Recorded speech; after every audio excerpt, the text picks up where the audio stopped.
Politicians sometimes mock hypothetical questions that begin with the phrase "what if?"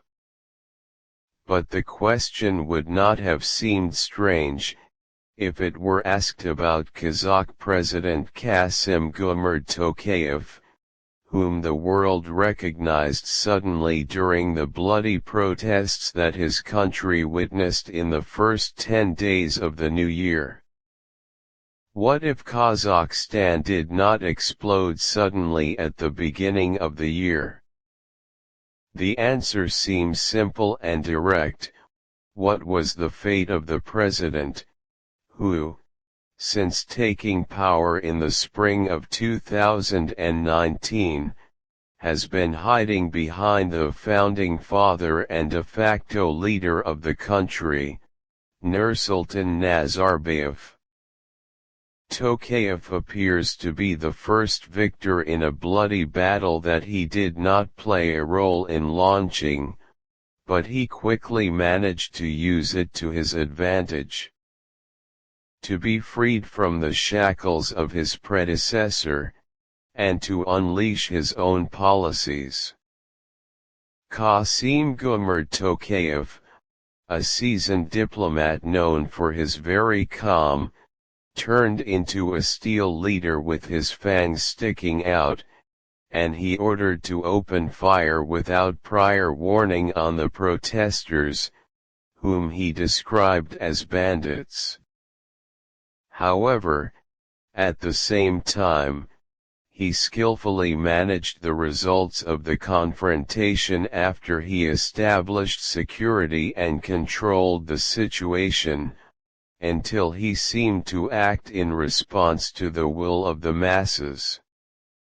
Rapid political rise. Kasim Gumard Tokayev was born in 1953 with a golden spoon in his mouth, as it is said.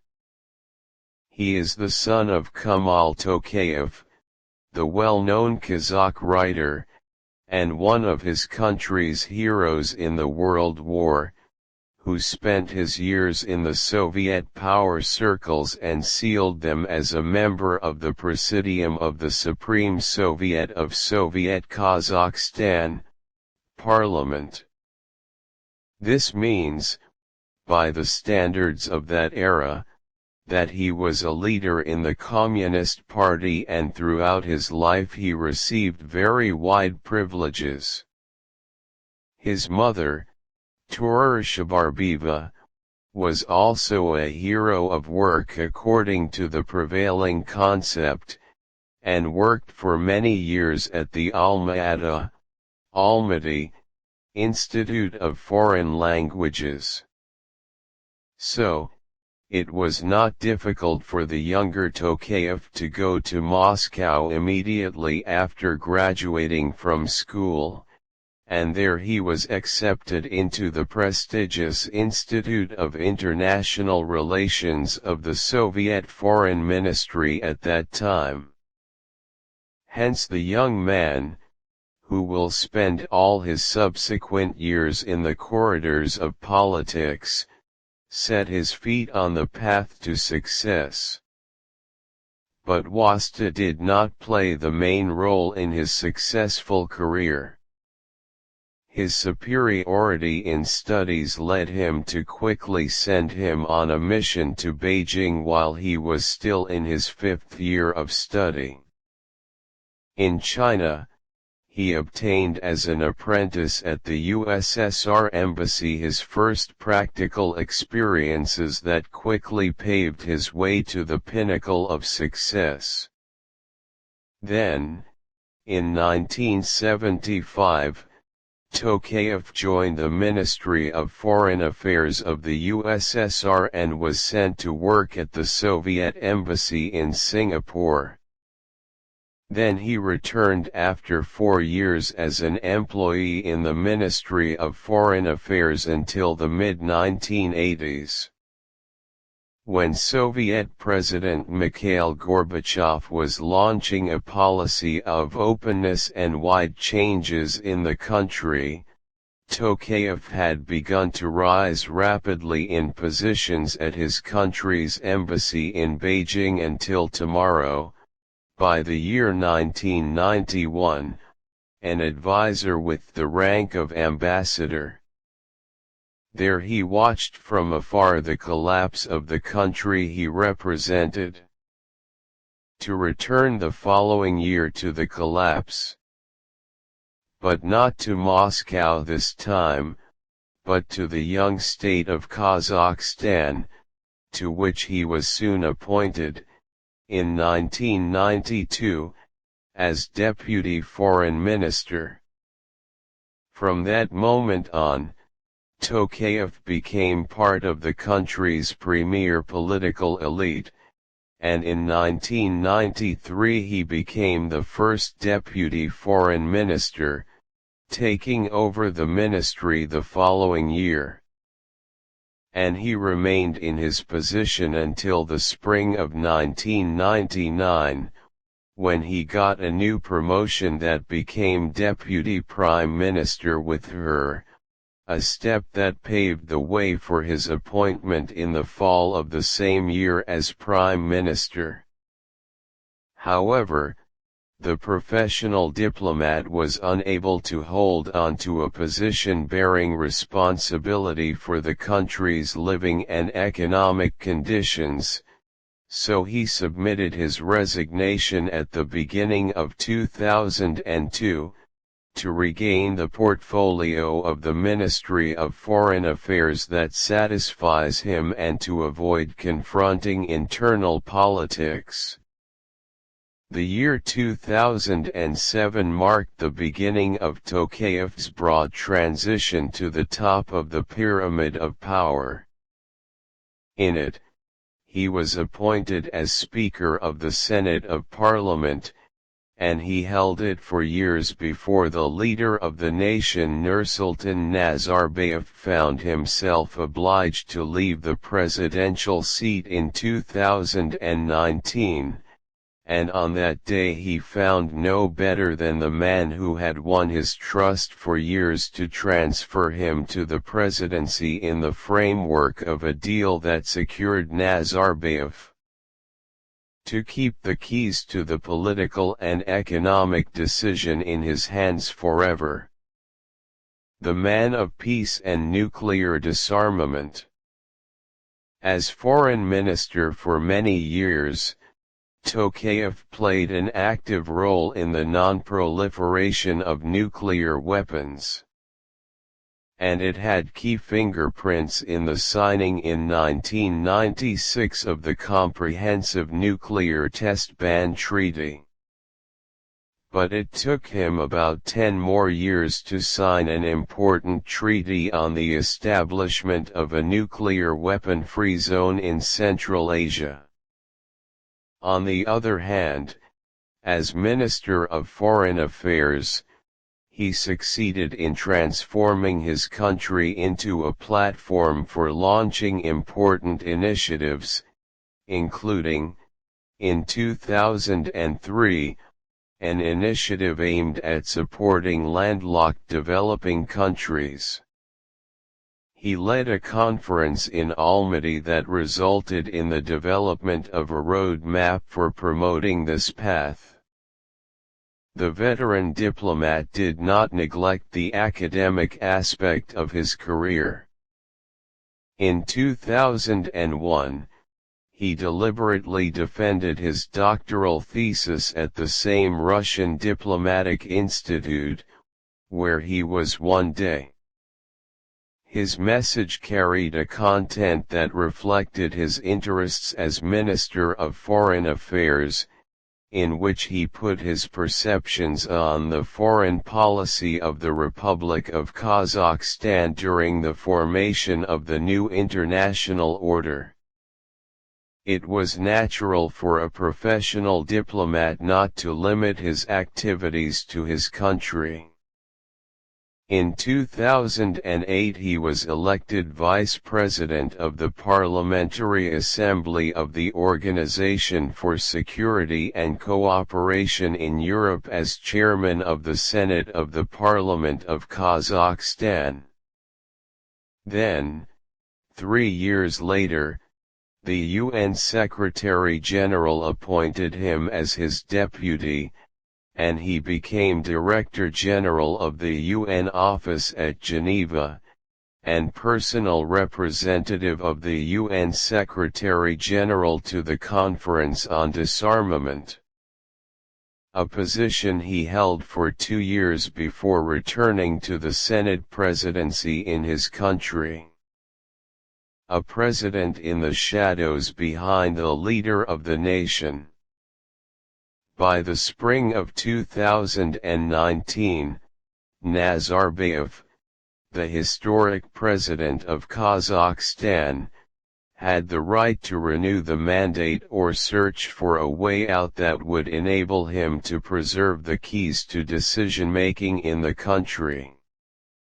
Here, he chose the scenario of the reliable caliph and announced to the people that he would nominate for the presidency the right man for this position. He has worked alongside me since the first days of Kazakhstan's independence, Nazarbayev said at the time, in a speech to the people. I know him well. He is an honest and responsible person. Supporting the country's approach taken entirely internally and externally, all programs have been developed and approved with his participation. I think Tokayev is the right person to whom we can entrust the management of Kazakhstan. This is how the features of the transition of power were drawn, Tokayev to the presidential seat. And Bayev looked at a seat a little higher. The deal stipulated that the historical leader would assume the position of head of the National Security Council, and that he would remain the supreme supervisor of the country's policies. Later, it was remarkable that during parliament sessions, the president of the country sat next to the speaker in front of the members, while a special booth was prepared, the architects of which were intended to be high for Nazarbayev to sit in. Also, one of Tokayev's first steps in the presidency was to rename the capital Astana to become Nursultan in honor of the former president, and the proposal was unanimously supported by the Kazakhstan parliament. Presidential Decree No. 1 was issued giving Nazarbayev the highest government honor, the Gold Star. But behind these remarkable appearances, the most important element in the management mechanism of Kazakhstan has crystallized. It was clear that Nazarbayev moved from the presidential seat to the general guide seat of the republic in his historical symbolic capacity, and because he, along with his family members and a number of those close to him, had control over all the levers of economy and politics in the country. So, when the bloody events occurred at the beginning of 2022, many Kazakh experts spoke of the deepening problem of dual power, and how Tokayev failed to pass even part of the reform policies he had promised during the presidential election campaign. Consequently, the result was that the protest movements quickly raised slogans calling for the departure of the elect, an expression that popular circles call Nazarbayev. Interestingly, all of Kazakhstan's friends and foreign allies were dealing with the reality of managing affairs in the country, which was evident in the way the Kremlin dealt with Tokayev and Nazarbayev. He did not satisfy the new president in Kazakhstan that he had deliberately made Moscow his destination on his first foreign visit after taking office. This diplomatic move did not convince President Vladimir Putin, who, for the next 3 years, preferred to continue dealing with the real person running Kazakhstan's affairs. This matter appeared clearly a few weeks before the protests, which changed all the equations. During a meeting of CIS heads of state held in Petersburg on December 28 last year, 2 presidents from Kazakhstan came to attend the summit. It was noteworthy that Putin held a round of talks with Nazarbayev, on the sidelines of the summit, while only declaring that he will meet Tokayev soon on an official visit to Moscow.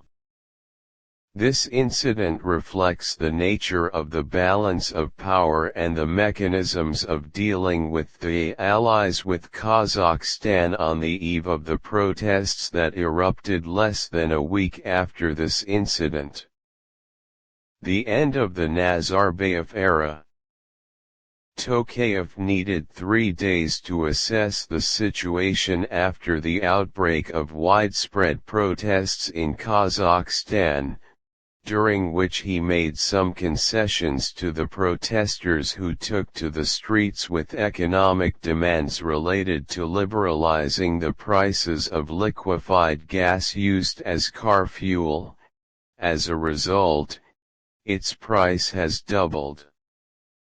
The demands quickly took a political turn, by raising slogans calling for an end to the influence of the elect, and protesters smeared the statues of the leader of the nation scattered in the country. Tokayev used the violence of demonstrators who burned government buildings and took control of vital facilities, including Almaty Airport and the presidential palace in the city, which is the historical capital of the country, to launch a hardline policy on January 5. He declared that the country was facing an organized terrorist campaign, and ordered security units to use excessive force to disperse protests, including by firing without prior warning. On that day, it became clear that the authorities were ready to enter an all-out war to prevent the seizure of power. And soon the strong response of the authorities succeeded in suppressing the protests and undermining the chances of their expansion to include other regions, including the capital, Nursultan. Although in practice most cities witnessed solidarity movements with the protesters that ranged in size and tools. But on January 10, the authorities succeeded in suppressing the move completely, and Tokayev now stands before the merits of the main conclusions, and the mechanism for managing the situation in the post-crisis phase. It soon became clear that the main result of the crisis was the end of the dual power era, and the turning of the page for Nazarbayev once and for all. The decision to dismiss the country's historical president, who was described as one of the immortal symbols of contemporary Kazakhstan, from the position of chairman of the National Security Council carried a special significance. The subsequent steps, by removing all members of the former president's family from their important positions, indicated that the next stage would witness a gradual withdrawal of his powers, Nazarbayev, and his privileges with members of his family. This will have an important impact on the internal situation, in the context of redistributing the powers and capabilities of the most powerful figure in the country to a new group of decision-makers. It seemed that President Tokayev succeeded in exploiting the crisis to his advantage in this path, after he failed to impose his visions on social, economic, and political issues due to the duplication of power. Of course, it is too early to judge how things will be after ending the influence of the previous era and its effects on economic and political life. Because many of the current elites are still loyal to the former president, which makes Tokayev's job more difficult. And this, although Tokayev currently appears to be the biggest gainer of developments, after he